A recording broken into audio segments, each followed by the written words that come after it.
আরো জোরে বলেন।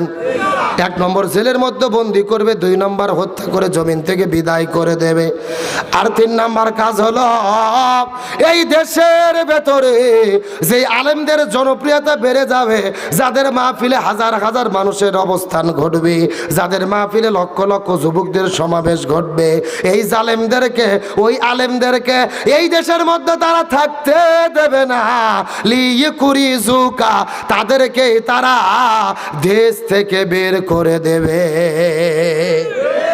এই যে গত 16 বছরের মধ্যে লক্ষ্য করে দেখেন, এই বাংলাদেশের শহীদ আল্লামা দিলওয়ার হোসেন সাইদির পরে সবচাইতে যিনি জনপ্রিয়তা অর্জন করেছিল আমাদের প্রিয় ভাই ডক্টর মিজানুর রহমান আল আজহারি। জোরে বলেন। ওই আজহারি ভাই জনপ্রিয়তা অর্জন করার কারণে এই দেশের মধ্যে থাকার জায়গা হলো না, তাকেও বাংলাদেশ থেকে মালয়েশিয়া যাইতে বাধ্য করা হলো। এই জন্য আবু জেল্লা 3টা কাজ করবে। 1 নম্বর জেলে বন্দি করবে, 2 নম্বর হত্যা করবে, 3 নম্বর দেশ থেকে বের করে দেবে। এখন আমি আপনাদেরকে জিজ্ঞাসা করি, বলেন তো দেখি, এই গত 16 বছরের ভেতরে এই 3টা কাজ স্বৈরাচার হাসিনা করছে নাকি করে নাই?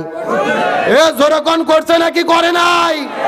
তার মানে বোঝা গেল 1400 বছর আগের আবু জেহেল আর গত 16 বছরের এই বাংলাদেশের স্বৈরাচার হাসিনা আবু জেহেল এর মধ্যে বিন্দু মাত্র কোনো পার্থক্য নাই। এই জন্য শাইখুল হাদিস আল্লামা মামুনুল হক বলেছেন, একটা গিলাসের ভেতরে নমরুদ, ফিরাউন, কারুন আর আবু জেহেল এই 4 জনকে একটা গিলাসের মধ্যে রেখে একটা ঘন্টন মারলে একটা শেখ হাসিনা তৈরি হয়। কথা কি বুঝেছেন? মানে নমরুদ, ফিরাউন, আবু জেহেল, কারুন এই 4 জনের মধ্যে যা যা গুণ ছিল আমাদের রাবেয়া বসরি হাসিনের ভেতরেও তা আছে এবং ছিল, বর্তমানেও আছে। এখন আমার কথা হলো, ওই আবু জেহেল বিদায় নিয়ে চলে গেছে মক্কায়। যারা গিয়েছেন হজ করতে, কাবা ঘরের পাশে আবু জেহেলের বাড়ি। আবু জেহেলের বাড়ি আর বাড়ি নাই, আবু জেহেলের বাড়ি আল্লাহ তাআলা বানাইছে ইন্টারন্যাশনাল পায়খানা। সুতরাং এই বাংলাদেশের দাবি হলো, ওই স্বৈরাচার হাসিনা যেই গণভবনে ছিল, ওই গণভবনকে আর গণভবনকে জাদুঘর বানালে হবে না। ওই গণভবন আর ধানমন্ডি 32কেও বাংলাদেশে ইন্টারন্যাশনাল টয়লেট পায়খানা বানানো দরকার। তাহলে যতদিন বাংলাদেশ বেঁচে থাকবে এই দেশের মানুষেরা তাদের টয়লেটে যাবে, আর ওই জায়গার মধ্যে যে স্বৈরাচারদের বিরুদ্ধে তারা ওখানে ঘৃণা পোষণ করবে। আমার কথার সঙ্গে কি একমত? ওই স্বৈরাচার হাসিনা এত খারাপ হতো না যদি পোল্ট্রি বাস দল ওই জাতীয় পার্টি তাদেরকে সমর্থন না করতো। এ কথা কর না কা, জাতীয় গাদ্দার পার্টি, জাতীয় বেঈমান পার্টি, জাতীয় পোল্ট্রি বাস পার্টি, এদের নাম হলো জাতীয় নাটক পার্টি, জাতীয় পার্টি। ওই নাটক শুরু করছিল হোসেন মোহাম্মদ ইরশাদ। নির্বাচনের আগের দিনে বলে নির্বাচনে যাব না, ওর বউ সুটকি বুড়ি রৌশন ইরশাদ লাভ দিয়ে উঠে কই আমরা ভোটত আছি। কথা কর না কা, ইরশাদ চলে গেল, নাটক শুরু করলো দেবর আর ভাবি, জিএম কাদের, রৌশনের সাথ। জিএম কাদের বলে ভোটে যাব না, রৌশন বলে আসি। দিন শেষে দেখা যায় আওয়ামী লীগের সাথে তলে তলে আতাত করে ভাগাভাগি করে সংসদের মধ্যে ঢুকে এই দেশটা তারা ধ্বংস করেছে। তার মানে বোঝা যায় আওয়ামী লীগের যতটা দোষ তার সাথে ভীতি দোষ জাতীয় পার্টি মুনাফিকদের। কিন্তু বর্তমানে বাংলাদেশে আওয়ামী লীগের লোকজন শাস্তি পাচ্ছে ঘর বাড়ি ছাড়া, জাতীয় পার্টির লোকজন লাখের মধ্যে সর্ষের তেল দিয়ে ঘুম পাচ্ছে। আমি বলতে চাই এদেরও কোনো ক্ষমা নাই, এদেরকেও বিচারের আওতায় আনতে হবে। তার কারণ হাসিনের দোষদের ক্ষমা করার কোনো সুযোগ আমার প্রিয় বন্ধুগণ মুসলমান ভাইরা। তাহলে কোরআন বলতেছে আবু জেহেল 3টা কাজ করেছিল আর এই স্বৈরাচাররাও 3টা কাজ করেছিল।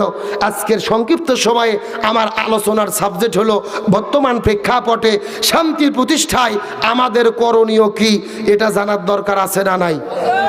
আলোচনা কি চলবে? শেষ পর্যন্ত থাকবেন তো ইনশাল্লাহ? দেখি থাকবেন না কারা কারা একটু হাত তোলেন। ওই যে এক চাচা আর এক চাচা, এই সত্য কারা কারা থাকবেন একটু হাত উঠান তো দেখি একবার।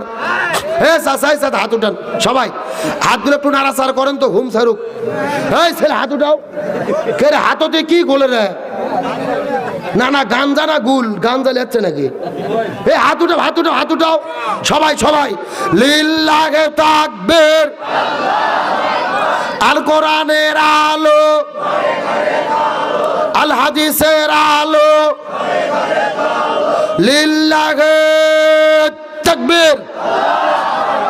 তাহলে আজকের সংক্ষিপ্ত সময় আলোচনার সাবজেক্ট হলো বর্তমান প্রেক্ষাপটে বাংলাদেশে শান্তি কায়েমে আমাদের করণীয় কি। এই বিষয়টা কোরআন হাদিস থেকে জানার দরকার আছে না নাই? শোনেন, বর্তমান প্রেক্ষাপটে যেই ওয়াজ লাগবে ওই ওয়াজই করা দরকার। আজে বাজে হরিণের কিচ্ছা কাহিনী বলে কোনো লাভ হবে? তাহলে ওয়াজের সাবজেক্ট বর্তমান পরিবেশে আমরা বাংলাদেশে শান্তি চাই কি চাই না, এখন কি কাম করলে বাংলাদেশে শান্তি হবে, এই আলোচনাটাই আমি সংক্ষিপ্ত সময় করে দোয়ানে চলে যাব ইনশাআল্লাহ। আমার প্রিয় বন্ধুগণ, মুসলমান ভাইরা গভীর মনোযোগ। এই জমিনের মধ্যে যদি শান্তি কায়েম করতে চাই আমাদেরকে কি করা লাগবে কথাটা ভালো করে বোঝার চেষ্টা করবেন। আমাদের নবীজি এই জমিনের ভেতরে শান্তি কায়েম করার জন্য 17 বছর বয়সে একটা দল গঠন করেছিল, যেই দলের নাম হলো হিলফুল ফুজুল। জোরে বলেন নাম কি? কথাগুলো সুন্দর করে মাথার মধ্যে ঢুকানোর চেষ্টা করবেন। 17 বছর বয়সের ভেতরে আমার নবীজি দল গঠন করলেন, যেই দলের নাম হলো হিলফুল ফুজুল। ওই দলটা গঠন করার পরে এই জমিনের মধ্যে শান্তি কায়েম করার জন্য চেষ্টা করলো। 17 বছর থেকে শুরু করে 40 বছর পর্যন্ত এই জমিনের মধ্যে চেষ্টা করলো শান্তি কায়েম করবে, কিন্তু আমার নবীজি 23 বছর ধরে চেষ্টা করার পরেও এই জমিনের ভেতরে শান্তি কায়েম করতে পারলো। গভীর মনোযোগ দিয়ে বোঝার চেষ্টা করবেন। নবীজি 23 বছর ধরে চেষ্টা করলেন, শান্তি আসলেন না। কিন্তু নবীজির উপরে 40 বছর বয়সে যখন আল্লাহ তাআলা কোরআনটা নাজিল করে দিল, ওই কোরআন যখন আমার নবীজি এই জমিনের ভেতরে কোরআনটা কায়েম করলেন, কোরআন যখন সমাজের মধ্যে প্রতিষ্ঠিত হয়ে গেল, তখন জমিনের মধ্যে শান্তি কায়েম হয়ে গেল। 40 বছর থেকে শুরু করে নবীজি 63 বছর পর্যন্ত বেঁচে ছিলেন। এই 23 বছরে নবীজি শান্তি কায়েম করতে পারলো। নবুয়ত পাওয়ার আগের এবং পরের জীবনটা দুই ভাগে ভাগ করেন। নবুয়ত পাওয়ার আগের হলো 23 বছর আর পরের হলো 23 বছর। প্রথম 23 বছরের ভেতরে নবীজি শান্তি কায়েম করতে পারলো না, কিন্তু পরের 23 বছরে নবীজি শান্তি কায়েম করতে পারলো। প্রথম 23 বছরে নবীজি কেন শান্তি কায়েম করতে পারলো না, এর পেছনে কারণ হলো এই 23 বছরের ভেতরে নবীজির দল ছিল, কিন্তু দলের সংবিধান আল্লাহর কোরআন ছিল না। আমার কথা কি বোঝা যায়? ভালো করে বুঝবেন, কিন্তু কথাটা মাথা ঢুকান। আপনার আমার মতো দুই টাকার ছুটকে ফাটকে হুজুর না, তেল তেলা গোয়েন্দার নেতা না, পাগল। স্বয়ং আমাদের নবী চেষ্টা করতে 23 বছর, নবী 23 বছর চেষ্টা করে জমিনে শান্তি কায়েম করতে পারেনি, কারণ নবীজির কাছে কোরআন ছিল না, দল ঠিকই ছিল। তার মানে বোঝা গেল আজকে বাংলাদেশে যতগুলো দল শান্তি কায়েম করতে চায় ওই দলের দ্বারা শান্তি কায়েম হবে না, যেই দল কোরআন দিয়ে চলে না। ঠিক আছে, আসতে বললেন কেন? জোরে বলেন ঠিক, আরো জোরে ঠিক। এখন আপনি চিন্তা করে দেখেন আপনি কোন দল করবেন। যেই দল কোরআন দিয়ে চলে না ওই দল শান্তি কায়েম করা তো দূরের কথা, নিজের দলতি শান্তি নাই, নিজেদের ভেতরে ঝগড়া বিবাদ হয়ে মানুষ মরে যায়। এ কথা কন না কে? কারণ একটাই, তাহলে যেই দলে কোরআন নাই, যেই দলের সংবিধান কোরআন নয়, ওই দলদের শান্তি হবে না। আর ওই দল করা মুসলমানের জায়েজ নাই, ওই দল করা মুসলমানদের জন্য হারাম। গভীর মনোযোগ দিয়ে কথাগুলো বোঝার চেষ্টা করবেন। তার মানে বোঝা গেল এই বাংলার জমিনে যদি শান্তি কায়েম করতে হয় ওই দলের দরকার যেই দলের মধ্যে কি আছে। আরো জোরে বলেন।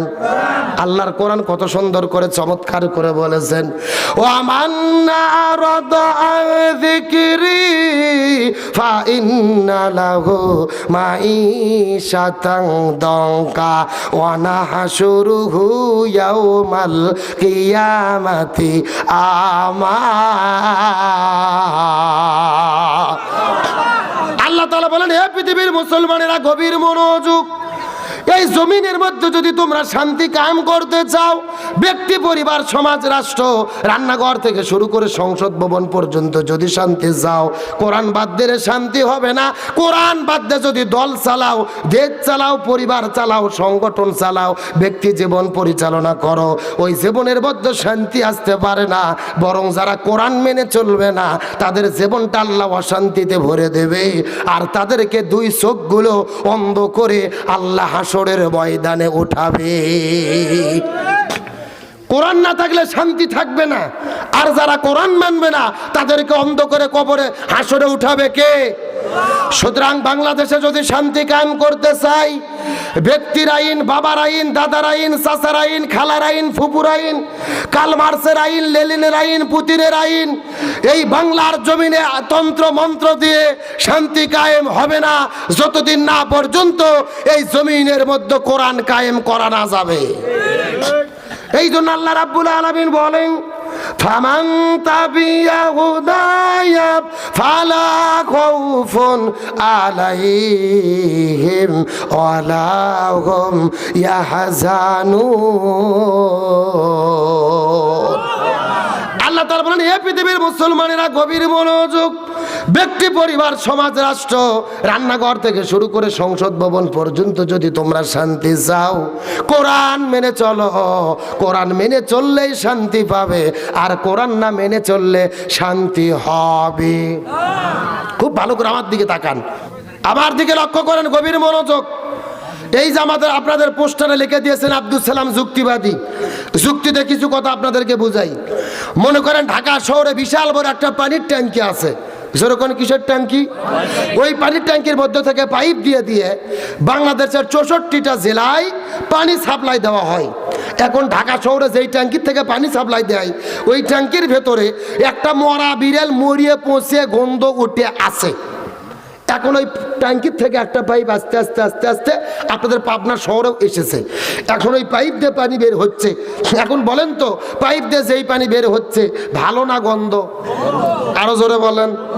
এই গন্ধালা পানি পাবনাতে বের হওয়ার পরে পাবনা জেলার যত হুজুর আছে, মুফতি, মুহাদ্দিস, ফকি, সব হুজুরদেরকে ডেকে বলে, সেই হুজুরের গোষ্ঠীরা, এই যে গন্ধালা পানি বের হচ্ছে, তোমরা ফু দিয়ে দিয়ে পরিষ্কার করো। আপনাদের কি মনে হয় হবে? আরে ভাই, পাবনা জেলার হুজুর তো দূরের কথা, কাবা শরীফের ইমামও যদি এসে ফু দেয়, পানি পরিষ্কার হবে? আচ্ছা বলেন তো, পানি পরিষ্কার করতে গেলে কি পরিষ্কার করা লাগবে? ওই ট্যাঙ্কি পরিষ্কার করা লাগবে। এটা কি বুঝতে পেরেছেন?